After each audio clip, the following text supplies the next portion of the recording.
Splitting of what? The sea by Moses, you mean? Yeah, you can describe in Arabic if you want, yeah. Yeah.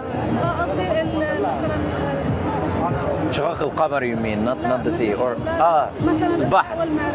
Okay, sure. Sure. شغلات زي هيك, for me it just, I think that religion can be taken in a metaphorical sense and that's fine. Okay. Like my parents are religious, my brothers are religious. Sure. But like they're religious in the sense that they take it as like a spiritual side, which Sure. I have nothing against. Sure. But for me, like for it to be taken literally is my issue. Okay, so sure, but I mean you believe in God, right? I believe that I'm agnostic. Okay, you're agnostic. Yeah. Okay, so I believe that we can't prove it. So your issue is more foundational then, okay? Okay, so let me ask you this very, very basic question, right? How does the universe come into existence in your understanding? We don't know. We'll never know. We do know, though. We don't know. You don't know the process of the beginning of the universe? No, if you were talking about the Big Bang, Yeah. sure, you can talk about the Big Bang. Sure, so we know that process, right? Yeah, but who created the Big Bang? Sure. We can debate who started the Big Bang. I don't think we can debate that. But first, let's agree that the consensus today, for example, in scientists, that there's something called the Big Bang, right? That Big Bang is what? They say it's a singularity where you have energy and matter compressed into a very small thing. They call it a singularity, which then expands really quickly into the universe that we have today. Yes. All right, accurately, this is a description of what the Big Bang is. Now, this matter has to come from something. All right? Now, you'd also require something called a cause for an effect to happen, right? Every effect requires a cause. Okay, so these two things are facts. Okay, now let's add more facts. What are the other facts that we can add? One fact that we need to add is, in order for you to do this, you need certain attributes. For example, me, if I want to make this table, I cannot make it without plastic, cannot make it without knowledge of language, I cannot make it without a level of intelligence. These are necessary attributes, right? So what are the necessary attributes that I would require to compress in the universe to a singularity and cause it to expand? That would be energy and power nobody can comprehend, because the whole universe is atoms and you split them, you have nuclear explosions full of energy. That would be knowledge we cannot comprehend as human beings, electromagnetic waves, orbits, planets, stars, all of these things. And it will be, you're not bound by time and space the way we are, because the universe starts, time-space continuum starts with the universe. I know you're using the Aristotelian explanation. I'm not actually, no, I'm using common sense. No, but this is the thing. You're presupposing that God exists for God to create such a universe? I'm not presupposing that. What I'm doing right now is I'm using something which is already in existence, the universe. The matter, okay. The universe, right? Sure. And I'm using the universe to come to necessary attributes that you must have to bring that universe into existence. For example, I disagree with that. Sure. So I'm not presupposing anything. It would be similar to saying you're presupposing that someone made the table. No, the table is evidence. There must be a manufacturer with these attributes, right? Because if you don't have the attributes, you cannot make the table. So if you don't have those attributes that I was describing, the universe cannot exist. Logically, it's impossible, right? But then, what you're trying to get at is who made those attributes, right? No, I'm saying right now there must be something, whatever that thing is, there must be something. Whatever made the universe must have these attributes. Okay, so if something... What made that then? I'll answer that question, but this is, you see, we're jumping now from one point to another, right? So first let's establish, there must be something with these attributes, okay? So first, there must be something with power you cannot comprehend, knowledge you cannot comprehend, not bound by time and space, because this is very important, not bound by time and space the way we are, because the stars time-space continuum. Yeah, but I don't disagree with that. Okay, sure. Sure. So, and it brings the universe into existence, which requires will to initiate an act. So if you have something with these attributes... Requires a will? Yeah. So a will is also connected to choice. So the universe that we have right now is made of different things, right? You have different celestial objects, you have different colors, you have all of that. Without a will, you cannot choose different things, right? You cannot choose, this is going to be black, this is going to be yellow, this is going to be green, this is going to be orange, this is going to be round. You cannot do that. You can only do one thing if you don't have a choice. Sorry? Why are you assuming it was chosen? No, I'm not assuming, I'm explaining it to you right now. I'm saying choice is where you have multiple things and you will choose between them, right? This is a will. A will where you have different choices and you will choose one over the other. So if the universe is showing different things, you cannot choose different things without a will.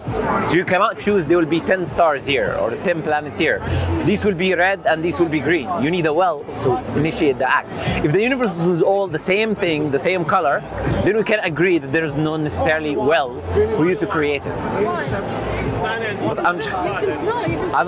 are you understanding what I'm saying? Yes, I'm understanding what you're trying to say. You're trying to say there needs to be a will. Somebody needs Okay, let me simplify it with a question. Simplify it with a question, right?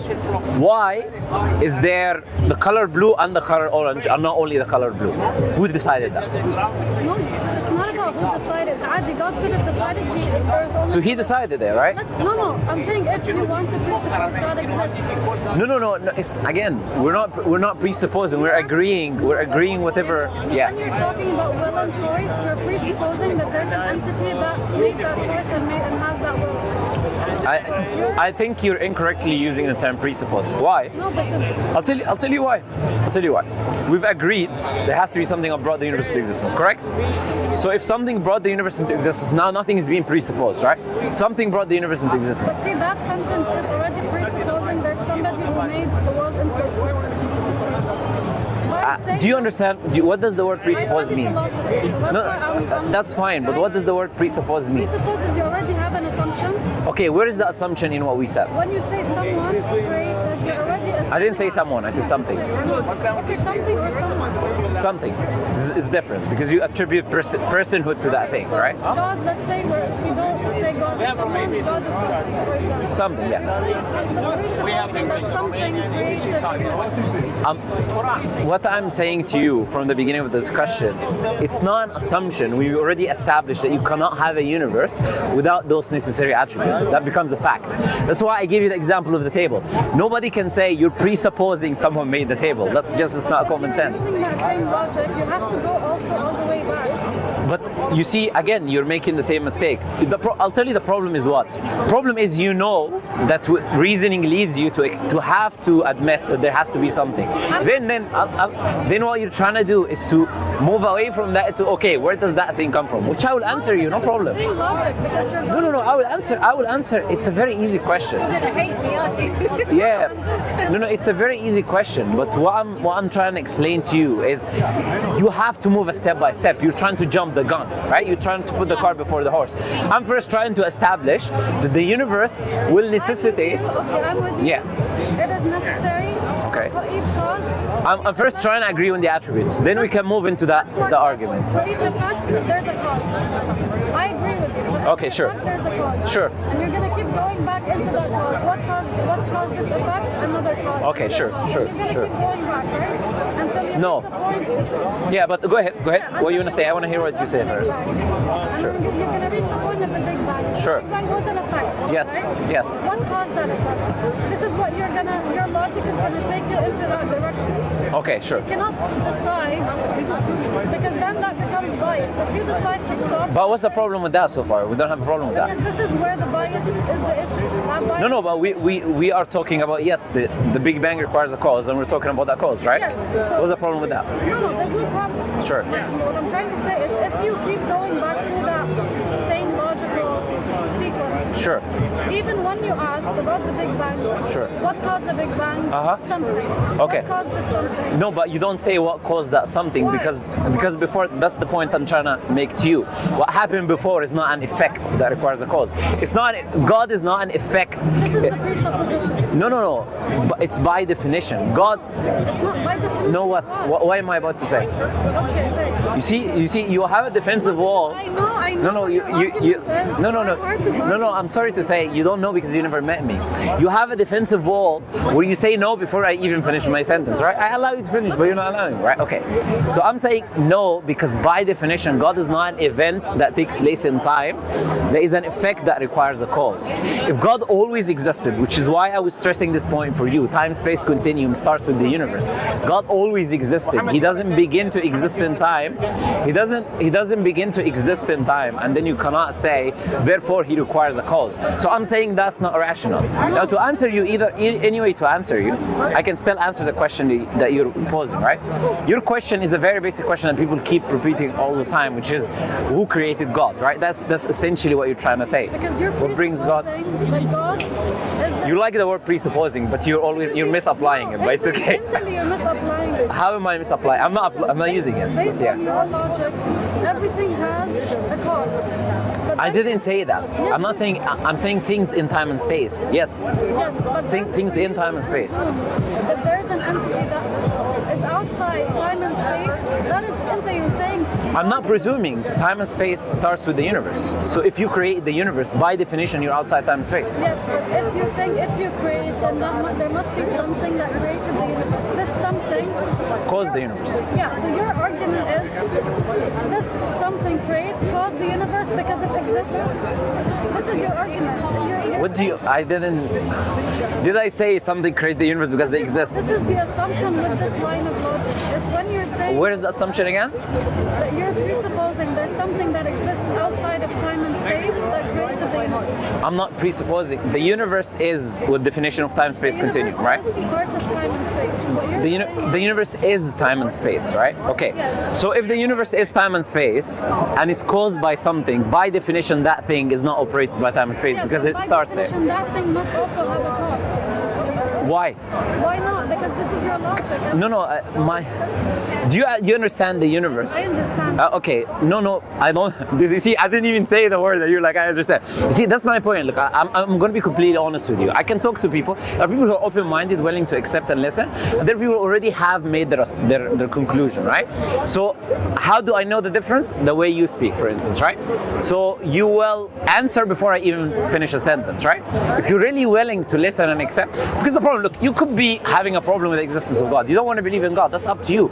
But to try to say that it's a reasonable thing, it's not the case. Because if you use your reasoning and common sense, you are failing to respond to the points, right? So when you talk about the universe, I already told you the difference between the universe and God. You're misapplying logic there. So when we talk about a cause, now we're talking about an effect. Effects happen in time and space, right? Talking about a universe, it's an event where you have atoms, space, things which are not conscious, they don't behave on their own. So we have a universe, which is an event that happens in time and space. That's why it requires a cause. Now we talk about a God that's an entity that exists. If God is an entity that exists, it does not start in time and space because God is eternal by definition. Then you don't ask the question, what caused God? Because God is not an event that happens in time and space that is not conscious. So here is where you're making your misapplication. You're saying, just because I say the universe requires a cause, I have to say that God requires a cause, but they're not the same thing. But if you're trying to prove God's existence, you can't use God already exists as points for your proof. I never did that. I said to you, the universe is the evidence, because the universe, you would require necessary attributes to bring it into existence. I'm saying without something with these necessary attributes, we cannot have a universe. It's just common sense. Now you're asking the question, okay, where does God come from? That's a separate question, which I can answer, like I already told you. If I say, now let me get to answering the question. It's like keep going in that circle. Okay, if you say what created God, or what brought God into existence, right? Then you'll have to ask that question again ad infinitum in the past. Meaning, yeah, you'll have to say what created that created God, what created that created God. And if that was true, that something created God, and that thing would require a creator, nothing will exist. Nothing will exist. Why? I want to give you the pack, for instance, but I need permission from him. I'm trying to give you an analogy similar to it, right? I want to give you the pack, but I need permission from him. He needs permission from him. And ad infinitum, we have people that need to give permission. Will I ever give you the pack? I'm waiting for permission, and he's waiting for permission, and he's waiting. Will I ever give you the pack? You could, if you get permission. No, but how am I going to get permission when I'm waiting and he's waiting and he's waiting and he's waiting ad infinitum in the past? It's not waiting, it's the other way around, because you're not going from the future backwards. You're going, they already got permission, somebody got permission, somebody got permission. And so you just changed my analogy into a complete different analogy. Like my analogy is not I got permission. My analogy is I need permission. If I need permission, you switch the analogy completely. I'm saying my analogy is I need permission to give you the back. Okay? Listen to my analogy, please don't change the analogy to a different analogy. And then you'll understand how it applies to God, right? First listen to my analogy, right?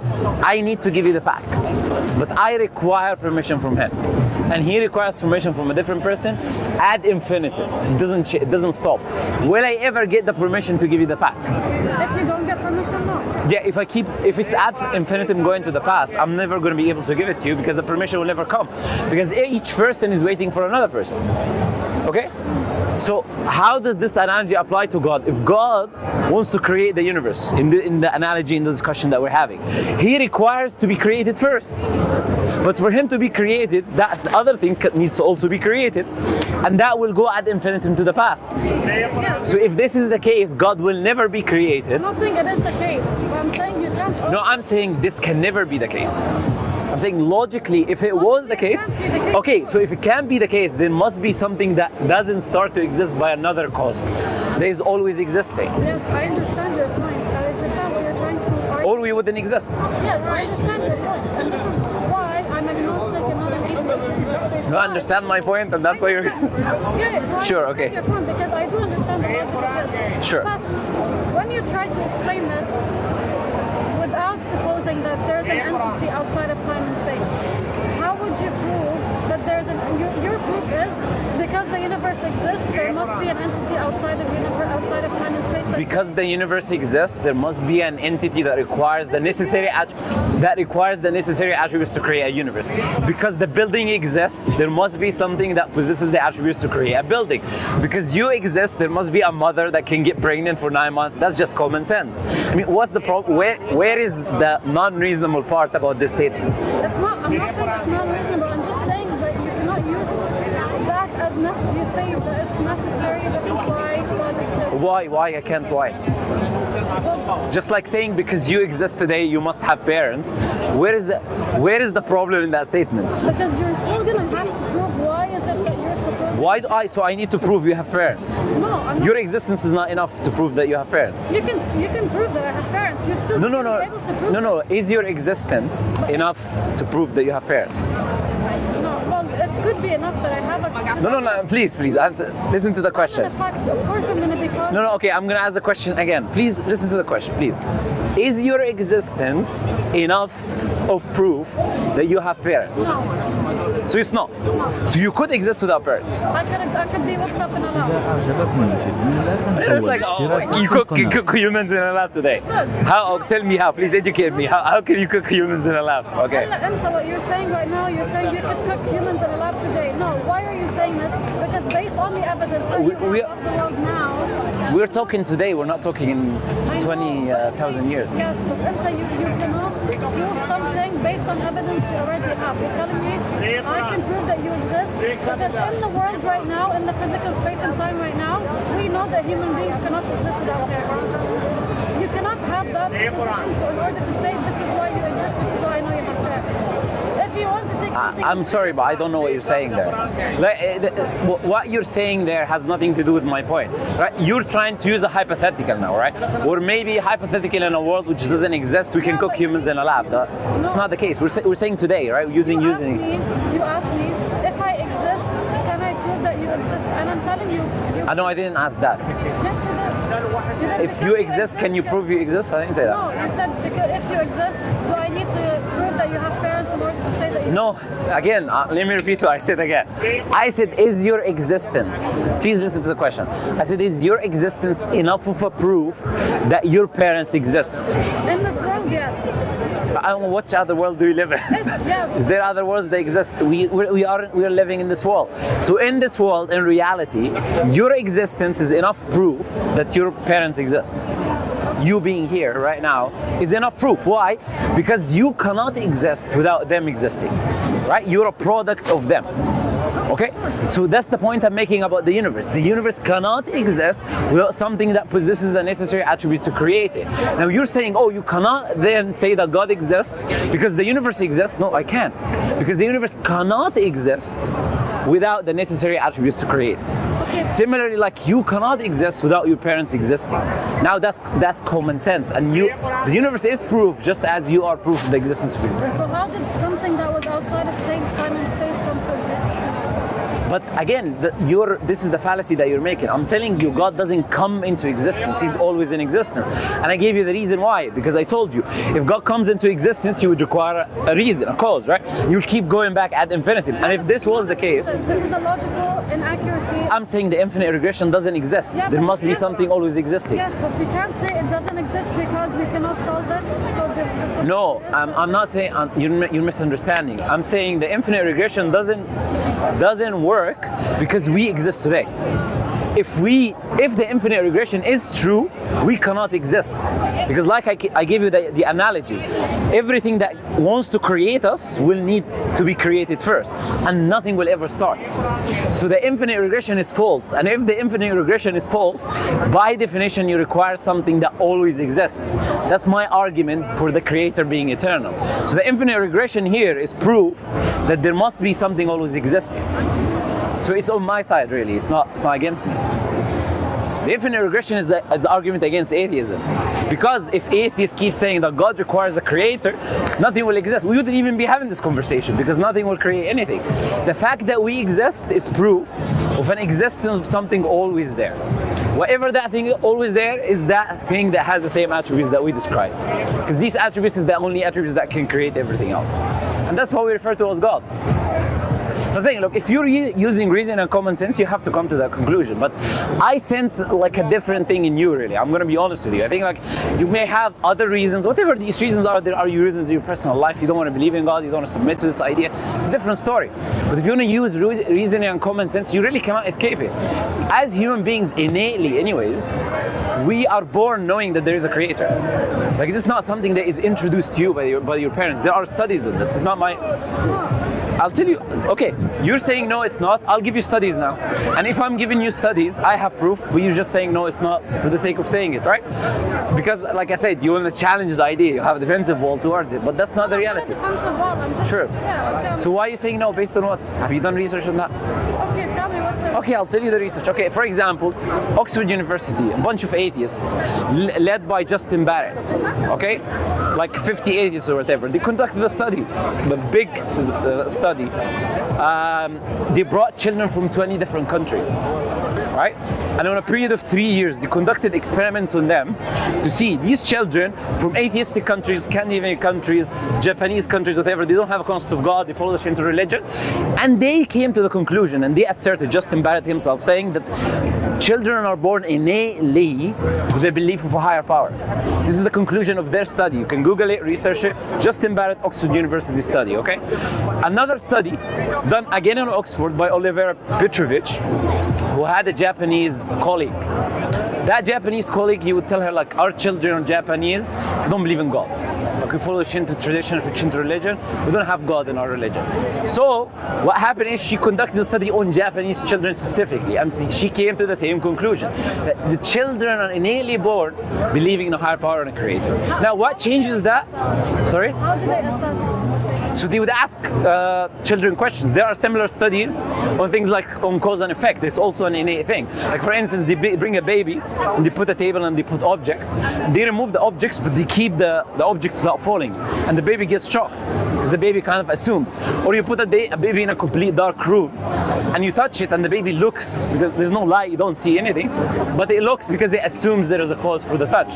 So there's ways to do these studies on the children. You'd ask them questions. Cause and effect, it's an inherent thing, I agree with you. Yeah, no, but I'm giving you an example of how the methods of studies of cause and effect. But similarly, there are methods of asking them about the creator. So you would ask them, where does the world come from, or things similar to that, anything to do with that, where these children are able to communicate whether they believe in a higher power or not. So these are the studies, right? And you can go and research them and look, and all of the people who are doing them are atheists. They're not Muslim religious like scholars somewhere in Saudi Arabia or whatever. No, they're atheist scholars, and they're telling you human beings are innately born with that. And this is what Islam says. Islam says it's a fitrah. Every human being is born innately knowing that there's a creator. It's the Islamic teaching, and it's being proved by atheistic social science, basically, right? So if this was the case, we're innately born with that. We can struggle with the idea. We can, I want to live my life the way I want. I want to do whatever I want. It wouldn't change the fact that there is a creator. So we can, like they say, beat around the bush all we want. But reality will always be reality. There has to be a creator. There has to be something that brought us into existence. Just like you have to have parents. And I have to have parents, I have to. I can't just exist without parents, right? And then Islam has its own proofs and evidences. I mean, Prophet Muhammad ﷺ himself or the Quran and Hadith are enough of themselves as evidence for the existence of the Creator. Because the things that Prophet Muhammad did, prophecies that he made, the things the Quran mentions, cannot come from a human being. And if they cannot come from a human being on their own, they're also a separate evidence for the existence of the Creator. But then, coming back to the points you were making from the beginning, about splitting of the sea or all of these things, right? These all become secondary issues once there is a Creator. Because if there is a Creator, He created this entire world, He's not able to split the sea. He created this entire world, He's not able to do this miracle or that miracle. It becomes nothing. This is an outcome of accepting the idea of existence of God. So where the idea of miracles comes into the picture. Now, let me ask you a question. Similar to this idea of the splitting the sea or whatever, all of these things, right? Can any human being know the future? Okay, so if we have a man 1,400 years ago, Prophet Muhammad ﷺ, and he's told us tens of prophecies of the future happening. I'll give you examples. Some in his time, some hundreds of years after him, and some today. And he's given accurate descriptions. None of them are false. Numerous prophecies of the future before the events taking place, and accurate and specific prophecies, right? Now we agreed no human beings can know that. So if we can prove this is the case, then it's the same as me proving splitting the sea. Because that's something that human beings cannot do. No, but you cannot take that. Okay. I cannot. Tell me what you saying. No. Sure. What are the prophecies? Sure. So I'll give you a few examples, right? So you have some prophecies at the time of the Prophet ﷺ, and you have some prophecies today. For instance, the Quran has a specific prophecy about the Romans and Persians. The Romans and Persians, right? The Roman Empire and the Persian Empire. At the time of the Prophet ﷺ, they were in conflict. They were fighting each other, okay? And the Persian Empire defeated the Roman Empire. Okay, now we're talking early in history and during the period of the life of the Prophet ﷺ. And the pagans, pagan Arabs, were people who were polytheists. So they were supporting the Persian Empire, because the Persian Empire, or fire worshippers, polytheists, whatever, say, look, Persians are defeating the Romans who are Christian. So they were mocking the Muslims, because Muslims are, monotheistic religion from Abraham. So they're saying, look, our friends or our allies are defeating your people, right? So then the Quran reveals a verse, and it tells us what's going to happen in the future. So Allah says in the Quran, chapter 30, that the Romans were defeated, right? And then that they are going to defeat the Persians. And then the Quran gives a specific time frame. So first it says that they were defeated in the lowest land. Why does the Quran use Adna al-Ard, which means the lowest land? Why does the Quran use this term? Today we know where the Romans were defeated by the Persians is the lowest point below sea level, geographically. How would a desert Bedouin Arabian today, near the Red Sea, Sorry? Ghar is the lowest area. What did you say? Ghar? Where? Ghar, منطقة الغار بالأردن. Near the Dead Sea. Near the sea, yes. This is where the Romans were defeated by the Persians. So today we know this. Today we can measure and do all of these things. The Quran mentions that 1,400 years ago, that the Romans were defeated in the lowest point geographically. Then Allah says that they will come back and defeat the Persians. Now, what's so significant about this? Look at what historians say. The Persians took over Antioch, Damascus. They went into the heart of the Roman Empire. Jerusalem, obviously where Jesus was, the heart of the Roman Empire. They took over it. Everyone was saying this is the end of the Roman Empire. But the Quran comes and makes a prediction against all odds.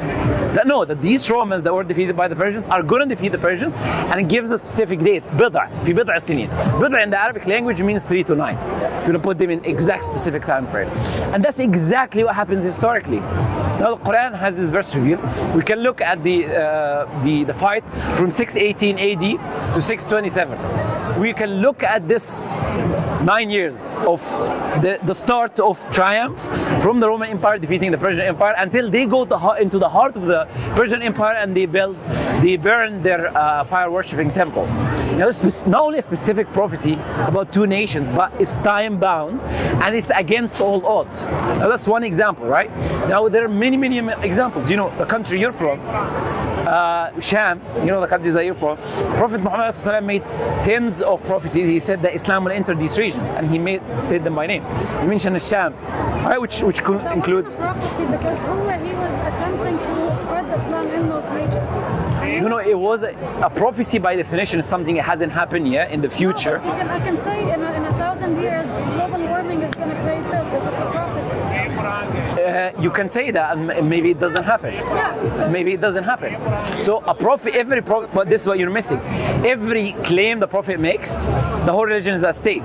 Now, if this is a person who's a liar, who isn't truly a messenger from God, he would make as less claims and he wouldn't make time-bound claims. I give you an example of an exact time-bound claim for what will happen. If this didn't happen, Islam is false.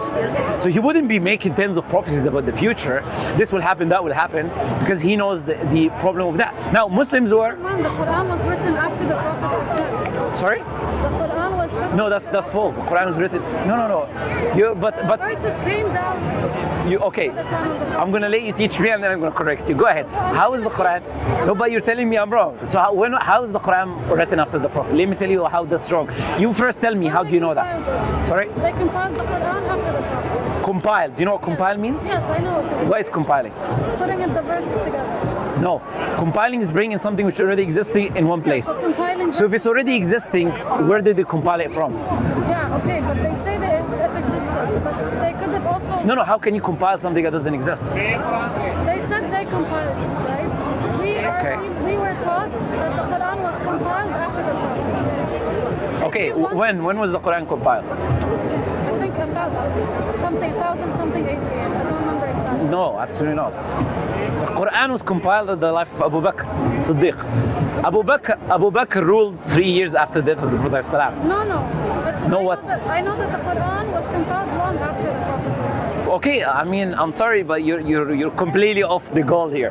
But I'll let you bring your source for what you're saying. When the Prophet Muhammad was alive and the Quran was revealed, like it wasn't written in his lifetime? It was written in his life. It was, yeah. This is sometimes This is what I'm telling her. She's inaccurate about what she's saying. So it was written and it was with it was in different. No. This is the compilation happened at the time of Abu Bakr, right? Hafsa is later, after Umar ibn Khattab, yeah? So, what you just. Okay, 600. You know when the Prophet died? Yeah, so, okay. Do you know which year the Prophet died? I think it was 600. Just okay. But I'm gonna no. I want you to Google that. No, I'm sorry. No, just Google that. When did the Prophet die? Because you said the Quran was compiled 632. Now look which year the Prophet died. Yeah, okay. If it was in Abu Bakr, I know. Please. Which year did the Prophet Muhammad die?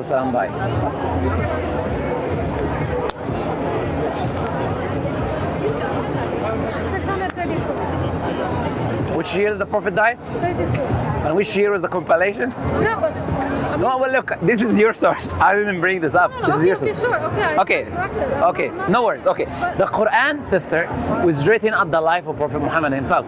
By the way, this is not an argument at all. I'll tell you, even if I were to accept what you're saying. I'm arguing by saying this is written. No, I'm saying even if I were to accept what you're saying, it's not an argument. Why? The Quran is not preserved through writing anyway. The Quran is preserved through memorization. We have thousands of memorizers of the Quran from the life of the Prophet until today. We have millions. You already know about the tradition of memorizing the Quran from beginning to end. We never relied on the writing, but the writing was still there, right? How is the Quran written? There's people who we call katabat al-wahy, writers of revelation. Prophet ﷺ had over 50 companions that would write revelation. Whenever the Quran comes down, Prophet will bring one of those writers. You had Zayd ibn Thabit, you had Uthman ibn Affan, you had many companions, Ali ibn Abi Talib. Prophet will bring one of them and they will write down instantly the revelation that came down. Now, this is what was compiled. What was compiled is each of the verses that was revealed that were brought together in one place, which Abu Bakr did, which was, like I said, right after the death of the Prophet Muhammad ﷺ. Now, what you're missing now, the most important thing, is the Quran was all memorized anyways, by Abu Bakr, by Umar, by all of those companions, by Zayd, they were all memorizing it. The Battle of Yamama, which happened at the time of Abu Bakr Siddiq, they were saying, tens or hundreds of the memorizers died in that battle. There was so many memorizers of the Quran. Just in that battle, you have hundreds of them dying, fully memorizing the Quran from beginning to end, right? So this paper, anyways, is not the way we preserve the Quran, but it still was there. By the way, you can go to Birmingham Museum here. They have a parchment of the Quran that dates to the life of the Prophet himself, written down. So to say the Quran wasn't written down at the time of the Prophet is completely bollocks, basically, with all due respect, right? So I don't even know why we got to this point. Yeah, the Quran was, I was just giving you the prophecies and then he talked about that. Yeah, so like I said, there's many prophecies. So the Prophet ﷺ was making this prophecy about the countries that would become Muslim. I told you Asham, and Asham that time included Palestine, Lebanon, Jordan, Syria. They were all Asham, right? What was Asham that time? The Asham was under the Byzantine Roman Empire.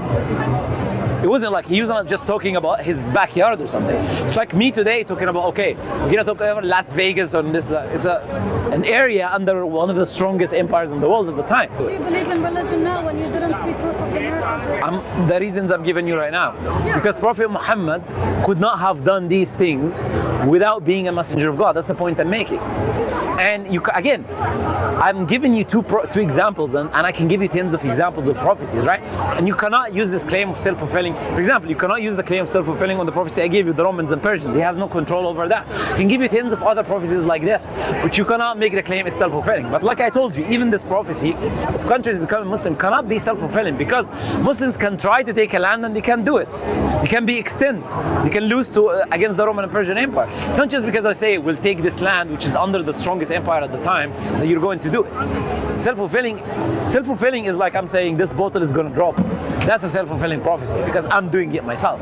But you cannot do this in this case. Now you have an army, you fight, you can win, you can lose. And if you compare the numbers of Muslims, the military weapons that they had into these two empires, the last thing you think about that they will be able to do any of that. So you have Khalid ibn al-Walid defeating an army with both the Romans and Persians joining together against him. You cannot imagine this. You see the writings of the Romans and Persians, they were like, these people are not humans that we were fighting against. Yeah, Why? Because they knew that he was a messenger of God. But if they didn't think that they could defeat them, why did they go against them in the first place? But you're missing the point here. Prophet Muhammad ﷺ, for instance, I'll tell you what I mean. What point you're missing? The Prophet Muhammad ﷺ, his first battle, the Battle of Badr. Do you know the numbers of Muslims against the pagan Arabs? So the numbers of Muslims 300, pagan Arabs were 1,000. Muslims had no weapons because they ran away. The pagan Arabs had horses and weapons and all of that. You can ask the same question. Why would they fight if they don't know?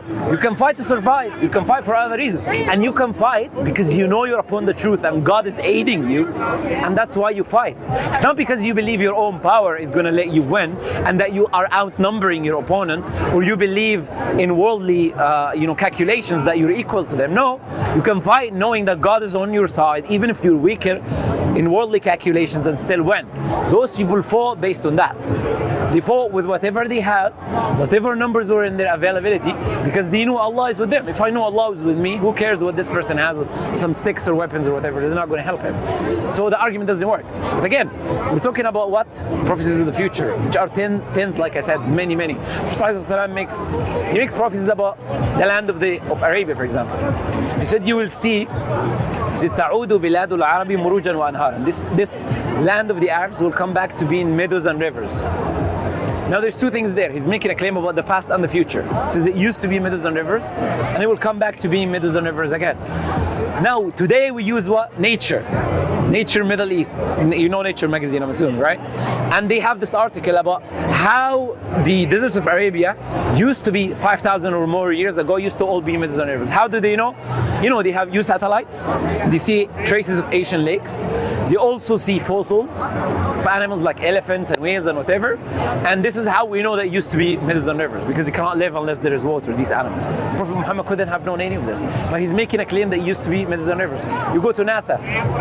NASA, the greening of Arabia. And I have this picture, yellow picture of how the deserts of Arabia are and how it's being green, and completely turning. How is it turning green? By the developments, the equipments, we can access the water deep within. Now they're even moving mountains literally from the North Pole or whatever to the Gulf. They're taking it so they can change the temperature. All of this stuff they're doing with the clouds. None of these things were accessible at the time of the Prophet. Prophet makes a prophecy about interest and usury. And he says interest and usury, we know it's haram in Islam, but he said it will become so widespread that even Muslims, if they try to avoid it, they will be hit with this dust. Now what makes this prophecy significant is you cannot have a global usury and interest in that way unless you have a paper currency. Why? You ask me why. I'll tell you, because usury and interest works by you borrowing from me and then you're returning more than what you borrowed from me. So I need to have money to lend to you. Now, if we have a limited reserve of gold and silver, we cannot have a global usury and interest. You need to have something in mass where you're able to lend in mass and then be able to get. So you will need what we call global currency. Now, like I said, Prophet makes prophecies about sexual immorality, and the Prophet says that it will be widespread so much that diseases will widespread in the people that their ancestors never heard of. So new sexual transmitted diseases, monkeypox, STDs, all of these things that we talk about today. Prophet is mentioning these things 1,400 years ago. I mean, and prophecies of the future is one example of how I know for a fact Prophet Muhammad is the messenger of God. The Quran talks about the natural world, for instance, talks about the embryology, talks about the expansion of the universe, talks about the clouds, talks about geology, talks about mountains and their formation, all of these things that today people are winning Nobel Prizes for.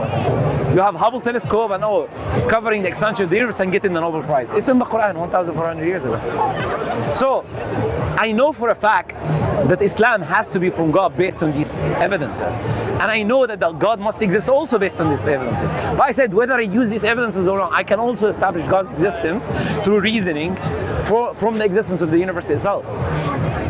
No, but the question is whether I'm going to submit or not. That's a decision I make. But it has nothing to do with evidence, because the evidence is there and the rationality is there. But the choice I make whether I follow it or not is a different story.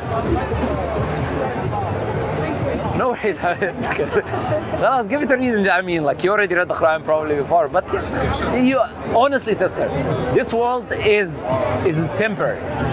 You're going to leave it one day, I'm going to leave it one day. I can leave it before you can leave it before me. I mean, and us, being arrogant toward the truth, I don't mean that in a way to demean you or something. Being arrogant meaning seeing the truth and ignoring it is not going to help us. I mean, if I'm not going to benefit anything whether you accept Islam or not, sister, right? I mean, you see me, I have a conversation with you, I lost my voice, but I'm not going to get anything from this. I'm going to go home, you're going to go home, probably we'll never meet each other again. But I want good for you. I want good for you, sister. I'm not going to get any money in my bank account if you become a Muslim or not. But I don't want to see you being punished for disobeying God or dying in a way which is not good for you. And just reflect upon your existence, why you're here, what you're doing. Is it really worth it? Say, okay, I'm going to do whatever I'm going to do. I'm going to drink this and eat this and jump and dance and do all of that.